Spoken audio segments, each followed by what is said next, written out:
Shalom saudara, senang sekali bertemu dengan saudara sekalian. Wajah saudara agak pucat pasi, seperti sedang stres.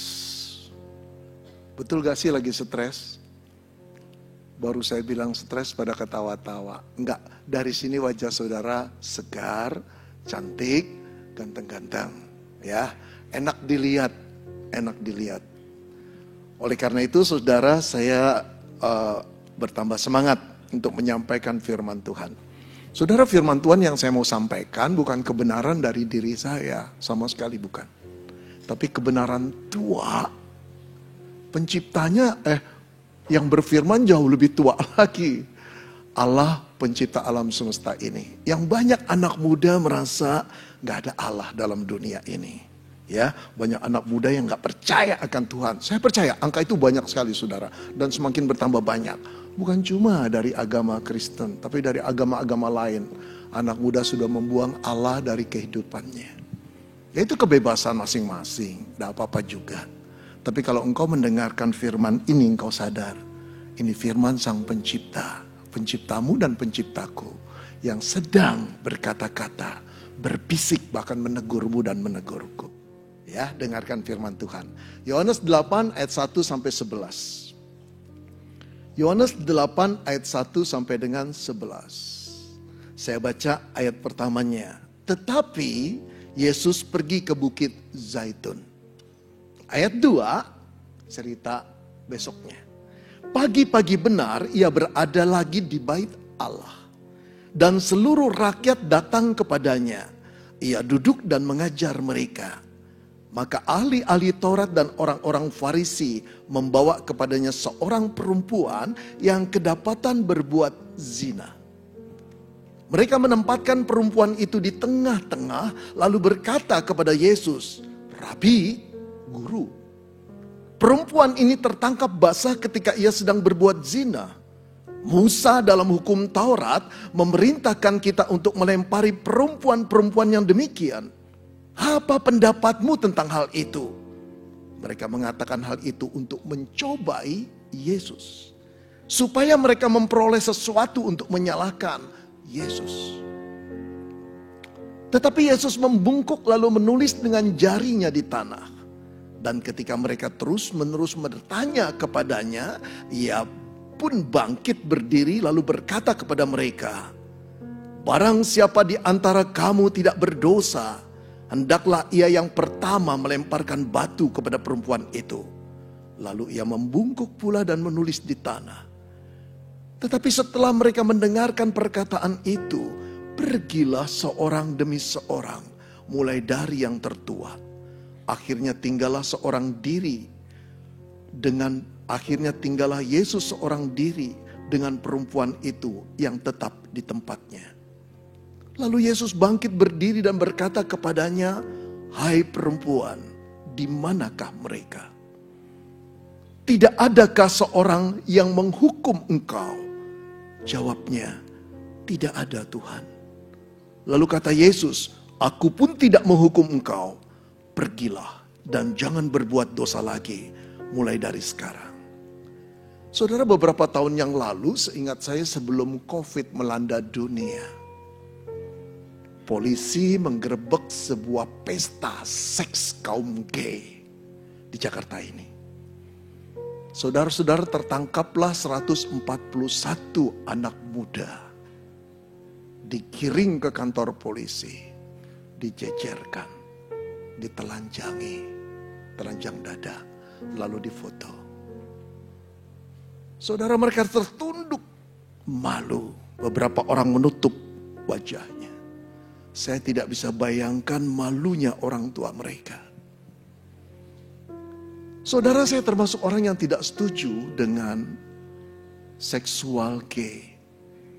Tapi saya bertanya-tanya saudara, apakah tindakan polisi itu benar? Menelanjangi pemuda-pemuda yang tertangkap basah, lalu memotret mereka dan mempermalukan mereka se-Indonesia. Mungkin juga sedunia. Saudara, apakah tindakan polisi itu mencerminkan bahwa mereka bermoral lebih baik daripada anak-anak muda itu? Kita tahu jawabnya belum tentu, bukan? Belum tentu. Tapi terhadap masalah seks, saudara, biasanya orang yang tidak melakukan merasa lebih baik daripada si pelaku. Hukumnya memang begitu. Sampai mereka tertangkap basah yang sama, baru kita tahu, oh podo wae. Saudara yang dikasihi Tuhan, pada 13 tahun yang lalu, tepatnya tahun 2010. Entah saudara umur berapa. Indonesia digemparkan dengan kasus video porno mirip artis. Itu sudah menjadi warisan heritage yang sampai sekarang tersisa jejaknya di jejak digital. Saudara-saudara, masyarakat marah sekali. Artis-artis yang terkenal ini, saudara, melakukan perbuatan yang tidak bermoral. Para pendidik, sosiolog, psikolog muncul di TV, diwawancarai, berdiskusi. Mereka marah sekali. Mereka berkata, apa yang para artis ini wariskan kepada anak-anak muda, kepada generasi muda kita. Rusaklah bangsa ini. Saudara-saudara, di alun-alun di kota Bandung ada demo. Oh, besar-besaran saudara. Dari ormas terkenal di Indonesia saat itu. Mereka berteriak, hukum seberat-beratnya. Wow, itu polisi-polisi moral Indonesia. Beberapa tahun kemudian sang ketua partai itu tertangkap saudara. Digerebek polisi dan di kamarnya banyak video porno. Saudara-saudara, terhadap kasus seksual seringkali orang merasa berhak untuk menghukum orang yang tertangkap basah menjadi pelaku. Seolah-olah mereka lebih suci daripada sang pelaku. Padahal kita tahu banyak sekali orang termasuk engkau dan saya punya kelemahan yang sama. Kalau kita mau jujur di hadapan Tuhan. Saudara, masalah penyimpangan seksual, penyelewengan itu setua umur jagat raya ini. Manusia digoda oleh nafsu seksual yang menggairahkan. Walaupun mereka orang-orang primitif, apalagi kita orang-orang modern. Kita menikah di gereja, kita menikah dalam satu janji yang kudus, yang suci, tapi tahan berapa tahun? Saudara, kalau kita terlibat di dalam perselingkuhan, kita tahu betapa ketika pemuda-pemudi itu mengucapkan janji kudus di hadapan Allah, janji itu sekuat benang yang coba menegakkan dirinya sendiri. Ketika dilepas pasti luluh, pasti jatuh. Saudara yang dikasihi Tuhan, godaan nafsu seksual itu begitu kuatnya dari generasi ke generasi. Di dalam tahapan hidup manusia seperti apapun di zaman apapun, godaan itu, nafsu itu tidak pernah padam. Nah saudara, pada zaman Yesus hidup di Palestina, saudara-saudara, memang belum ada kamera, belum ada HP, belum ada internet, belum ada handycam, belum ada. Tapi jangan dipikir bahwa dosa seksual itu, penyimpangan seksual itu, penyelewengan, perselingkuhan itu tidak ada. Cerita yang tadi kita baca menegaskan bahwa nafsu seksual dan penyimpangannya hidup sekali juga di zaman waktu Yesus menjadi manusia. Saudara, menarik sekali kisahnya dimulai dengan Yohanes menulis pagi-pagi benar. Itu berarti early morning, subuh, betul? Ketika orang masih terlelap di dalam selimutnya, kedinginan karena AC-nya masih 16. Lalu dikatakan apa saudara? Ketika orang banyak masih tidur, ahli-ahli Taurat dan orang-orang Farisi, kaum rohaniwan yang merasa diri menjadi polisi Tuhan, yang merasa diri wakil Tuhan dan hidup rohaninya luar biasa. Ini rohaniwan Yahudi, ahli-ahli Taurat dan orang Farisi, menangkap basah seorang perempuan yang kedapatan sedang berbuat zina. Mereka menggerebek di dalam keadaan yang tidak siap sang pelaku, Mereka menyeret di dalam keadaan yang berpakaian seadanya. Yang aneh, prianya tidak ada. Hanya wanita yang diarak. Bayangkan saudara, ini pagi-pagi buta. Ketika tukang bubur ayam juga belum jualan. Tukang roti belum berteriak, bot, bot, bot, tung, tung, tung, tung, tung. Belum. Orang udah berteriak, perempuan, berzina, berzina. Waduh, itu suara semakin panjang saudara arakannya, semakin berisik bukan? Semakin berisik suaranya, semakin membangunkan orang-orang yang sedang tidur. Loncat dari ranjang, lalu melihat keluar. Siapa yang sering loncat ke ranjang lalu lihat keluar? Siapa yang paling banyak? Bapak-bapak, para pemuda. Ibunya teriak, nggak usah nonton pak. Ini berita penting. Nanti juga viral, tahu gak? Dilihat lagi, siapin HP-nya. Saudara-saudara, mereka merasa berhak untuk mengadili. Berhak untuk menonton, berhak untuk meludahi, berhak untuk mencaci maki perempuan yang diarak. Aduh, saudara yang dikasihi Tuhan, betapa hancur perasaan hati seorang yang tertangkap basah berbuat zina dan diarak di sepanjang jalan. Dia wanita Yahudi, bukan wanita masa kini. Kalau wanita masa kini tertangkap ketika berbuat zina di sebuah hotel, temannya akan menghibur, bukan lu aja banyak. Biasalah, ntar juga lupa masyarakat. Masyarakat Indonesia pelupa, nggak usah stres. Tapi buat wanita Yahudi enggak. Dari kecil sudah dipesan oleh ayah ibunya. Nak, kamu gadis ya. Jaga dirimu, jaga kehormatanmu. Malam waktu dia mau menikah, pasti mamanya masuk ke kamarnya. Setelah kamu jadi istrinya, nak, tetap setia sama satu laki-laki, suamimu. Jangan beri hatimu pada pria lain ya. Nah, orang yang berzina hukumannya dirajam. Tahu mama, udah jangan ngomong lagi. Mama harus ingetin. Mama gak ingin punya putri mati dirajam. Mengerikan saudara, mati dirajam. Saudara pernah nonton video orang dirajam sampai mati? Dari wajah saudara kelihatannya belum. Betul kan? Belum. Karena ekspresi wajah saudara mirip ekspresi wajah saya. Saya juga belum pernah. Tapi tahu saudara, saya pernah baca di sebuah buku yang dikarang oleh seorang wanita Palestina. Tentang perajaman. Begitu saya baca gemeteran.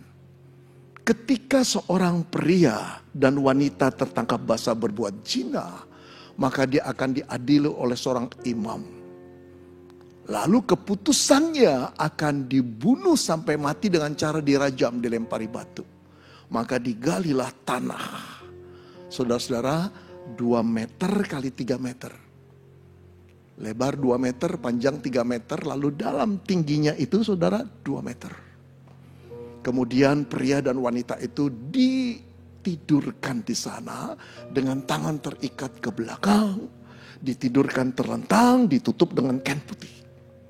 Lalu di sekitar lubang-lubang liang yang digali itu sudah tersedia batu-batu yang menumpuk. Ketika imam memutuskan bahwa orang ini bersalah dan harus dirajam, seperti nafsu gila, nafsu setan yang menguasai manusia itu mulai mengalir dalam setiap orang. Mereka mengambil batu, mereka dengan mata yang garang lalu berkata, "Pencina!" Dilemparkan batu itu. Ramai-ramai melemparkan. Setiap lemparan batu akan mengenai kain putih itu. Dan tubuh 2 orang itu ada di bawahnya. Kemudian menjeritlah 2 orang itu dan kain merah itu memercik warna darah. Kain putih itu memercik warna darah merah. Sampai penuh. Sampai teriakan itu berhenti. Tidak ada erangan lagi. Sampai batu-batu itu menutup seluruh lubang itu. Puaslah mereka. Saudara-saudara, oleh karena itu saya percaya para ibu berkata pada putrinya, "Jangan berzina, nak. 1 pria cukup seumur hidup." Ngerti, Ma? Sudahlah, jangan bilang sudah. Aku tidak ingin akhir hidupmu ada di lubang itu. Saudara-saudara, betapa putus asanya wanita yang diarak itu. Sebagai wanita Yahudi dengan pendidikan moral yang begitu ketat, orang-orang yang masih primitif seperti itu, dengan budaya dan agama yang disiplin yang luar biasa tingginya, tertangkap basah berbuat zina itu sudah membuat hancur muka dan martabat keluarga. Sekarang diarak di tengah pagi buta, banyak pria yang mengikut dan kemudian bangun bertambah banyak lagi. Saudara, jelaslah pada waktu orang Farisi ahli Taurat menggerebek kamar itu, mereka tidak menutup lagi. Cepat-cepat pakai baju yang rapi ya, jangan lupa pakai lipstik. Ayo, tidak akan. Diseretnya mereka, wanita itu ambil selimut, ambil apapun, tutup seadanya. Pada waktu diarak, saudara. Saudara bisa bayangkan bukan? Ditutup di kanan, terbuka di kiri. Ditutup di bawah, terbuka di atas. Dan mata laki-laki itu tidak pada haram sih, tak begini terus. Saudara-saudara, betapa tersiksa dan malunya. Dan betapa biadabnya orang itu. Atas nama agama pembela Tuhan, tapi nafsu liarnya siapa yang berani jamin terkendali. Itulah kemunafikan manusia. Kemana wanita itu diarak? Saudara, Alkitab mengatakan ke bait Allah. Kenapa ke bait Allah? Ada apa di sana? Ada seorang guru agama muda yang bernama Yesus. Dia baru melayani, tapi firman yang dikatakan itu sangat penuh kuasa. Dan ribuan orang berbondong-bondong mengikuti anak muda itu. Ini yang membuat jealous orang Farisi dan ahli Taurat. Karena itu mereka ingin menjebak, ingin menjatuhkan guru agama yang muda ini. Saudara, sampai di bait Allah, mereka tahu kebiasaan anak muda ini. Pagi-pagi benar sudah ada di bait Allah. Untuk apa? Mengajar orang banyak kan firman Allah. Jadi saudara bisa bayangkan ada dua saudara spiritual leader yang berbeda sekali. Yang satu ngintipin orang berzina, yang satu mendidik orang dalam kebenaran. Itu saja sudah menunjukkan kualitas yang berbeda, bukan? Saudara-saudara, ketika sampai di depan Yesus, lalu orang banyak itu berkata, Rabi, perempuan ini tertangkap basah ketika ia sedang berbuat zina. Sedang berbuat zina. Musa dalam hukum Taurat memerintahkan kita untuk melempari perempuan yang demikian. Apa pendapatmu tentang hal ini? Saudara, nampaknya sekilas mereka sedang bertanya, memohon nasihat. Bagus bukan? Tapi sebetulnya jauh daripada itu, saudara. Ayat 6 mengatakan begini, mereka mengatakan hal itu untuk mencobai Yesus. Supaya apa? Supaya mereka memperoleh sesuatu untuk menyalahkan dia. Saudara tahu, sebetulnya ketangkap basah perempuan yang berzina ini bukan secara kebetulan, tapi by design. Kenapa begitu? Prianya nggak ada, saudara. Para penafsir yang jitu memikirkan budaya Yahudi, memikirkan cerita ini, memperoleh kesamaan pendapat. Sebetulnya pria itu memang sudah disodorkan. Dapat tugas khusus, saudara. Bukan petugas partai, saya nggak mengatakan petugas partai loh. Petugas khusus dari kaum Farisi dan ahli Taurat. Untuk merayu sang wanita yang barangkali mereka sudah tahu. Lihat dari medsosnya, posting-postingannya kok orang kesepian ya. Wah, ini artinya mangsa yang muda. Diutus pria ganteng dengan wajah yang luar biasa, cakepnya, maco, kemudian lembut, mendekati.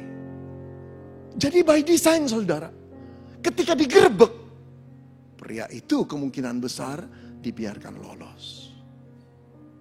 Tapi sebetulnya saudara tahu, kemana arah tujuan mereka menangkap wanita ini? Bukan untuk membela moralitas orang Yahudi. Bukan wanita ini yang jadi sasaran kemarahan mereka. Sebetulnya guru agama yang muda itu yang bernama Yesus. Mereka seolah-olah minta nasihat. Kalau Musa berkata, ini harus dilempari batu sampai mati. Kalau menurut kamu gimana? Aduh, jawaban pertanyaan itu gampang, saudara. Tinggal dia berkata, Yesus berkata, oh Musa berkata begitu. Kalau begitu ya sudah. Karena hukum Taurat mengatakan seperti itu, lempari batu sampai mati. Aku berkata, ikuti perintah Musa, lemparkan batu sampai mati perempuan ini. Gampang bukan? Atau dia berkata, jangan. Aku berkata kepadamu, ampunilah wanita ini. Lepaskan dia. Mudah kan? Tinggal yes or no. Tapi saudara tahukah, kejituan, kegentingan, kebahayaan pertanyaan itu. Dijawab apapun, kematian Yesus akan datang. Loh kok bisa Pak? Dengar ya. Kalau Yesus berkata, karena Musa telah mengajarkan, rajamlah orang yang berzina. Lempari batu perempuan ini sampai mati. Ketika mereka sudah melempari perempuan itu sampai mati, maka akan ada orang yang melapor ke kerajaan Romawi. Bahwa hukuman mati telah dijalankan atas perintah seorang anak muda yang bernama Yesus. Saudara jangan lupa orang Yahudi di bawah jajahan orang Romawi. Yang berlaku bukan hukum agama di kerajaan Romawi, tapi hukum Romawi. Orang Romawi tidak menghukum mati orang yang kedapatan berbuat berzina. Siapa yang memberi hak pada Yesus? Ini berarti dia sedang memberontak di dalam kerajaan Romawi yang begitu terkenalnya. Ditangkap, pasti dijebloskan, mati dia. Nah kalau dia berkata, aku berkata kepadamu jangan, tapi ampunilah dia. Berarti jawaban Yesus itu bertentangan dengan apa saudara? Dengan Musa, nabi Yahudi yang sangat dihormati. Mereka akan berteriak, dia nabi palsu, lemparkan dia dengan batu sampai mati. Jadi dijawab ke sana mati, dijawab ke sini mati. Kejamnya pertanyaan itu. Saudara, Yesus yang luar biasa dikatakan tidak menjawab. Yesus malah menunduk, merunduk lalu menulis-nulis di tanah dengan tangannya. Kita tidak tahu apa yang ditulisnya. Tapi ini menimbulkan ketidaksabaran orang Farisi dan ahli-ahli Taurat. Lalu mendesak, apa jawabmu? Berikan jawab, apa jawabmu? Karena didesak saudara, Yesus berdiri dan menatap mereka satu persatu. Alkitab tidak mengatakan ketika Yesus menatap mereka bagaimana perasaannya. Tapi saya ingin mengungkapkan pada saudara hasil imajinasi saya. Saudara, mereka tidak tahu siapa yang menatap mereka. Siapakah anak muda itu? Allah yang menjadi manusia.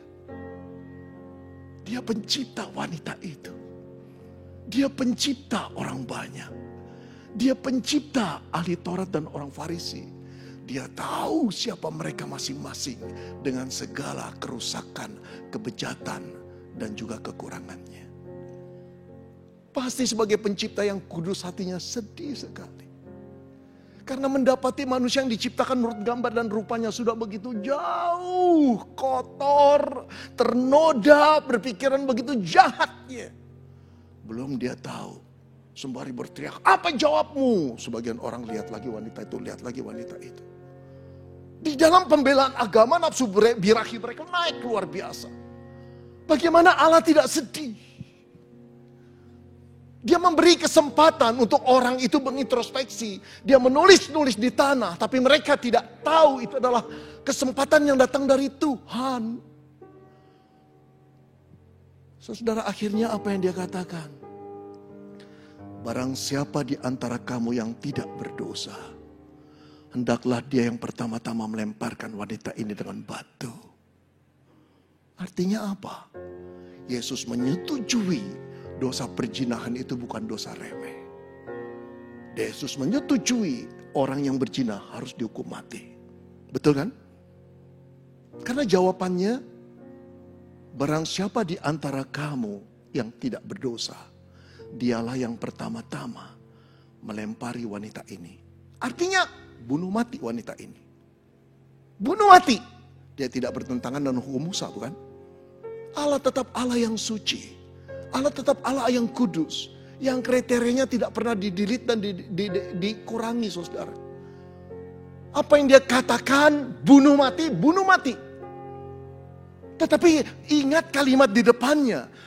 Barang siapa di antara kamu yang tidak berdosa. Saudara-saudara, perkataan di depannya ini, frasa di depannya ini mengunci semua ahli Taurat dan orang-orang Farisi yang punya nafsu membunuh. Membunuh Yesus. Mereka tidak pikir bahwa anak muda ini mengeluarkan satu kalimat yang tidak pernah terpikirkan. Kalimat yang begitu berhikmat. Yang tidak mungkin dikatakan oleh seorang manusia. Kecuali Allah yang menjadi manusia. Barang siapa di antara kamu yang tidak berdosa. Hendaklah dia yang pertama-tama melemparkan wanita ini dengan batu. Saudara tahu dampak kalimat ini. Kalau ada seseorang yang berkata, oke, aku yang pertama-tama. Diambil. Lalu dihantam wanita ini. Pada waktu dia mengangkat batu itu dan melemparkan wanita itu dengan batu, dia sedang mengklaim dirinya tidak berdosa. Betul kan? Dia merasa berhak. Tapi tahukah saudara, ketika itu dilakukan, ketika dia mengklaim dirinya tidak berdosa, orang Yahudi punya satu konsep. Cuma satu yang tidak berdosa dalam dunia ini. Selama-lamanya tidak berdosa. Siapa? Allah. Jadi kalau ada seseorang yang berani mengambil batu dan melempari, dia sedang mengklaim dirinya adalah Allah. Ini penghujatan terbesar. Sebentar saja teman-temannya akan ambil batu dan melempari dia sampai mati. Kalimat itu mengkunci, saudara. Semua terhentak. Lalu Alkitab mengatakan satu persatu dari mereka pulang. Mulai dari yang tertua. Saudara, kenapa bisa demikian? Karena anak muda itu adalah Allah yang menjadi manusia. Pencipta hukum itu. Pencipta mereka. Yang tahu isi hati mereka. Mereka terdiam. Mereka pulang dengan perasaan bingung. Nafsu membunuh ada, tidak bisa. Saudara-saudara, sekarang Alkitab berkata tinggallah wanita itu dan Yesus. Nampaknya ceritanya sudah selesai. Tapi kalau engkau penikmat film, engkau mesti tahu, ini plot cerita makin lama makin menuju klimaks. Justru ketika semua orang yang bermaksud membunuh Yesus dan wanita itu telah pulang, tinggal berdua saja, disinilah kegentingan yang luar biasa. Saudara, saya mulai cerita ini ke wanita itu. Saat orang banyak berkata, bunuh saja dia, lempar saja. Guru, jadi apa yang kami harus lakukan? Wanita itu cuma bisa pasrah. Dia tahu hari kematiannya tiba. Apakah dia berdoa, Tuhan ampuni saya? Ya Allah, ampuni aku jatuh dalam dosa. Saya nggak yakin dia meminta doa seperti itu. Kenapa saudara? Dia tahu Allah sendiri juga tidak akan mengampuni dia. Dosa perzinahan itu dosa yang kotor di konsep orang Yahudi. Saudara-saudara, ini berarti dia tinggal bisa pasrah. Tapi saya ingin mengandai-andai lagi. Kalau yang tertangkap basah engkau dan aku, manusia modern, jangan nyerah. Betul gak? Jangan nyerah, jangan pasrah. Enak aja. Nyawa kita diputuskan oleh seorang anak muda, anak tukang kayu yang katanya pemimpin agama baru. Dari mana sekolahnya? STT mana keluarannya? Programnya apa? S1, S2, S3, S-Root jangan-jangan. Jangan rela dikatakan silakan lempari batu sampai mati. Walaupun orang-orang Farisi dan ahli Taurat itu orang ternama dalam masyarakat kita. Paling sedikit sebelum kita menerima kematian. Bangun, betul gak? Bangun. Kalau aku jadi wanita itu, aku akan berkata stop. Stop. Kalian boleh lempari aku sampai mati. Silakan. Tapi dengarkan aku ingin berkata kepada kalian. Hai orang Farisi, hai ahli Taurat, juga kamu, tunjuk Yesusnya gitu. Kamu juga dengarkan saya sebelum kamu memutuskan. Lalu kita buat pembelaan. Apakah mereka akan dengar pembelaan kita atau enggak? Enggak jadi soal, tapi hak azazi kita sudah kita ungkapkan. Maksud Pak Beni gimana sih? Ya paling sedikit kita pelototin orang-orang itu. Kamu laki-laki biadab. Kamu tidak tahu pergumulan aku sebagai wanita, sebagai istri. Kamu kan tahu saya itu hidup dengan seorang pria yang kasar. Tiap kali ada KDRT kepada diriku. Aku sedih dapat wanita, dapat suami seperti ini. Salahkah aku kalau akhirnya aku membenci dia? Salahkah aku ketika aku berkenalan dengan seorang pria yang begitu lembut, yang sungguh-sungguh tulus cinta kepadaku? Satu, betul gak? Kasih argumen, bukan salahku kok. Atau kita bisa berkata, kalian kan tahu suamiku pria tua yang sakit-sakitan. Aku dijodohkan oleh orang tua karena orang tuaku berhutang besar kepada dia. Aku wanita muda, aku normal, aku punya kebutuhan seksual. Salahkah aku? Salahkah aku kalau ada seorang pemuda yang bisa memberi kepuasan seksual pada aku? Kasih argumen. Ngerti?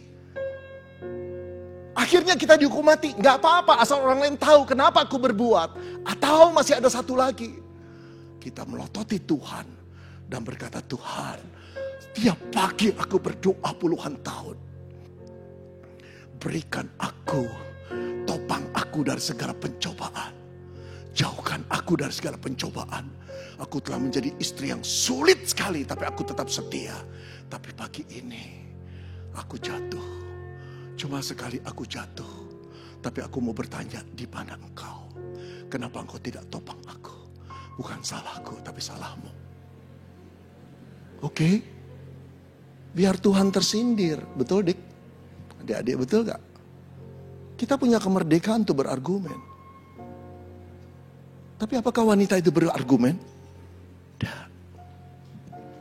Dia diam, dia tertunduk, dia pasrah menerima kematian. Kenapa? Dia tahu dia orang berdosa yang tidak perlu berdalih lagi.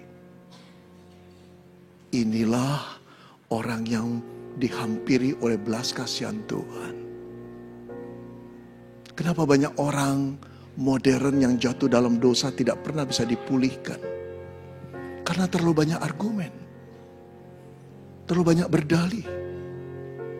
Padahal yang diperlukan adalah hati yang tertunduk dan berkata, aku berdosa Tuhan. Aku gak berdalih lagi. Aku memang gay Tuhan, aku punya kelainan. Aku punya sejarah perselingkuhan Tuhan. Aku gak kuat, aku lemah. Ketika kita menyatakan diri kita apa adanya, kasih karunia Tuhan menghampiri kita. Saudara, ketika Yesus mati di kayu salib, menjelang sekaratnya seorang penjahat di kayu salib di sebelahnya berteriak, kalau engkau datang sebagai raja, ingatlah akan aku. Remember me Lord. Dia cuma minta diingat, gak lebih loh, diingat. Tapi Yesus berkata, hari ini juga engkau ada bersamaku di dalam Firdaus. Hati Tuhan tuh gak tahan saudara. Ketika melihat orang berdosa datang dengan hancur hati dan berkata, Lord please forgive me.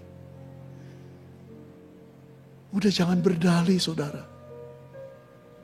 Semakin saudara berdalih, semakin saudara tidak sukar menerima pengampunan Yesus. Sukar mendapat kasih karunia-Nya. Dan yang membuat wanita ini heran, perkataan anak muda yang mengatakan, jikalau di antara kamu ada yang tidak berdosa, hendaklah dia yang pertama kali melemparkan batu perempuan ini, membuat satu persatu pulang. Saya berpikir keras. Saya duga wanita itu juga berpikir keras. Siapa anak muda ini? Kenapa perkataannya membuat orang begitu banyak satu persatu pulang? Mulai dia mencapai satu kesadaran. Orang ini pasti rabi. Orang ini mungkin Mesias. Seperti yang dikatakan orang lain. Saudara-saudara, perasaan diri berdosa yang tidak berdalih menggiring dia untuk mencapai satu kesimpulan. Pengenalan akan Yesus yang lebih dalam lagi. Saudara, kemudian sang guru itu berdiri dan bertanya pada dia, "Di manakah mereka itu? Tidak ada seorang pun yang menghukum engkau?" "Tidak ada, Rabi." Seolah-olah Yesus tidak tahu kemana mereka pergi. Tapi tahukah saudara, di balik pertanyaan itu, dia cuma mau menegaskan, masih ada satu lagi yang tinggal bersamamu, yang paling layak membuat engkau mengalami kematian karena dosa perjinahanmu. Tidak ada seorang pun yang menghukum engkau. Tidak ada, Rabi. Saudara-saudara, inilah yang saya sebut, kalau kita senang nonton film, ini plot yang paling menegangkan. Kalau wanita itu tahu siapakah pemuda yang berdiri di depan dia, Allah yang kudus, Allah yang suci yang tidak tertandingi, Allah yang membenci manusia yang berdosa, Allah yang akan menghukum dengan kelayakan dan otoritasnya orang-orang yang melawan dia dan memberontak pada dia. Dia yang paling berhak, the Holy One. Tapi yang mengejutkan, the Holy One itu, yang ketika orang-orang Yahudi kalau melihat malaikat Tuhan muncul, mereka menutupkan mata mereka dan berkata, "Celakalah aku, matilah aku." Karena dalam konsep mereka Allah itu suci. Tapi sekarang the Holy One itu berkata, "Aku pun tidak menghukum engkau. Pergilah dan jangan berbuat dosa lagi."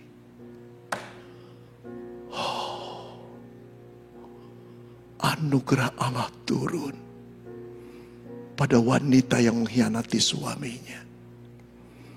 Pada wanita yang menodai sumpah setianya dalam perkawinannya.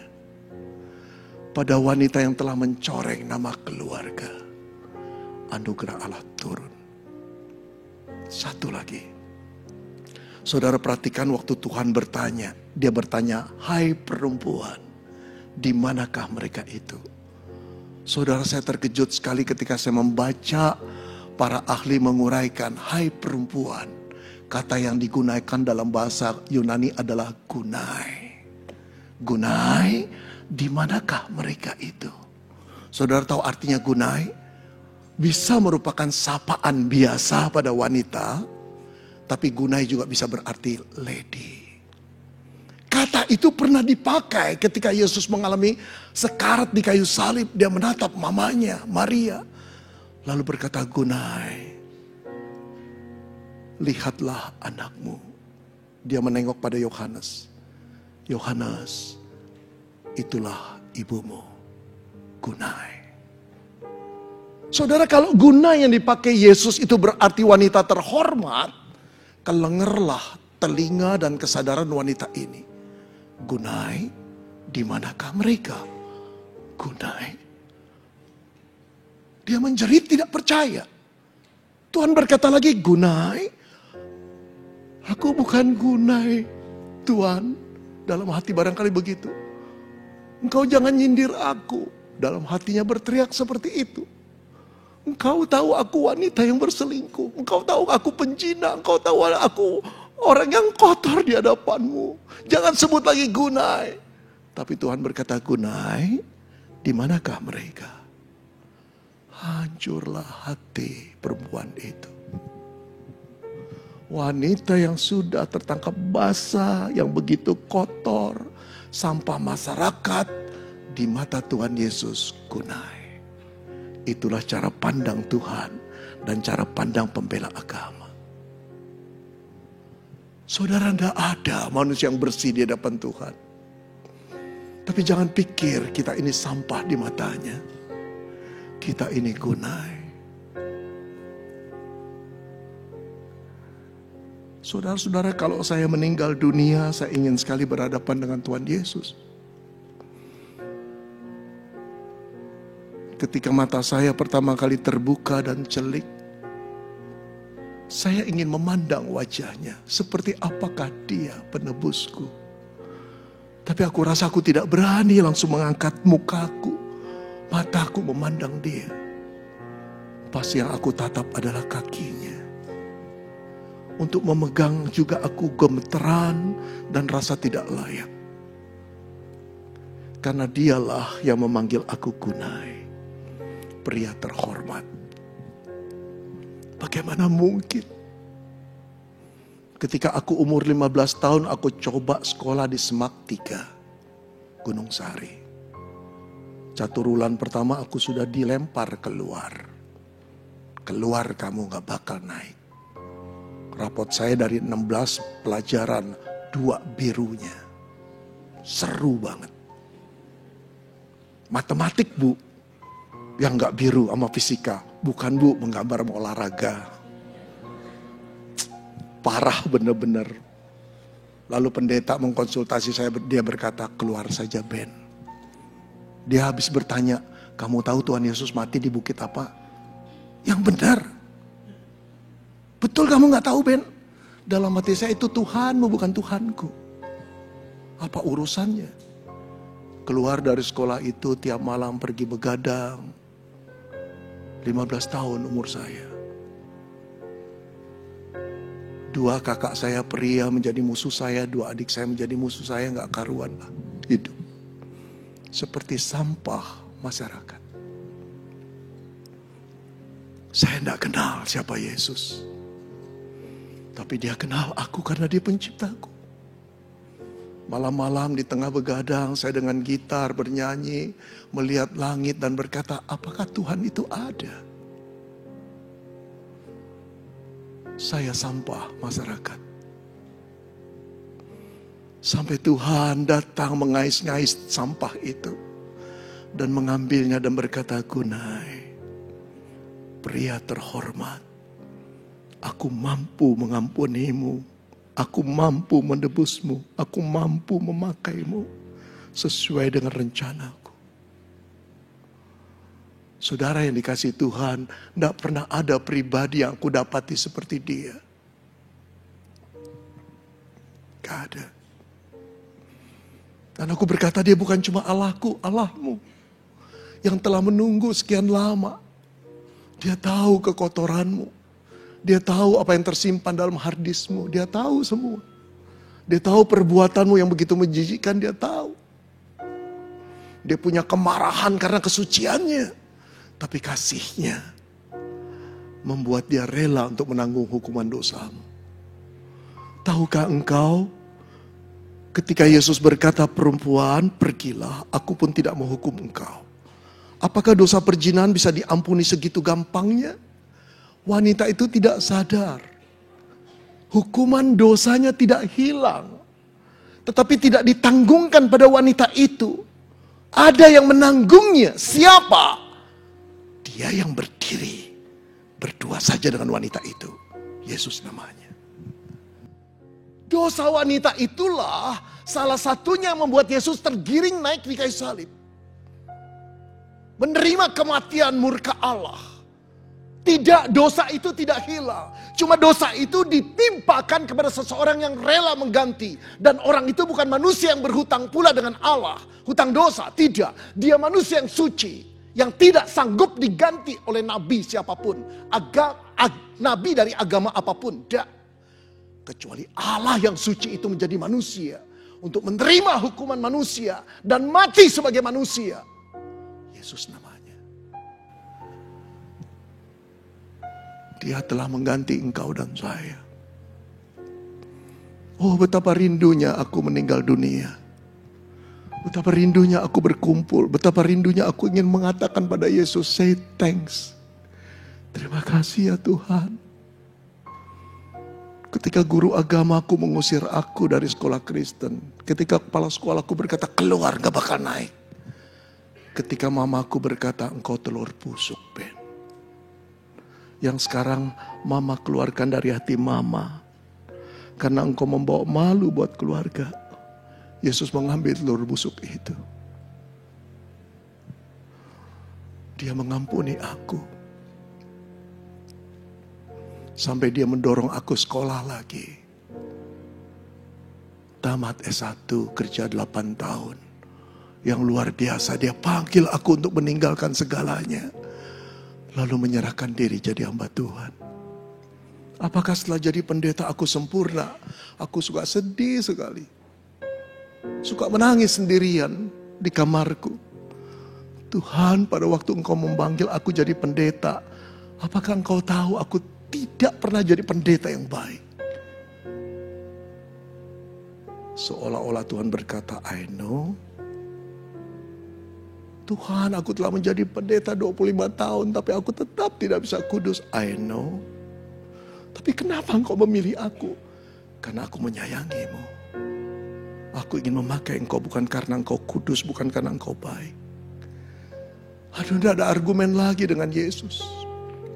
Gak ada kebanggaan yang bisa dipamerkan, kecuali memamerkan kasih setianya. Yang sekarang saya ceritakan, saya sedang memamerkan kasih setia Yesus kita itu. Maukah engkau malam ini tidak berdalih lagi? Maukah engkau berkata, aku punya kekurangan Tuhan. Aku punya sejarah dosa yang Tuhan tahu. Sekarang aku datang dengan hati hancur. Lord, please forgive me. Maka dia memeluk engkau. Dia memikul seluruh dosamu. Dan dia memperbaharuimu. Memperbarui hidupmu. Dan kau menjadi dutanya dan saksinya.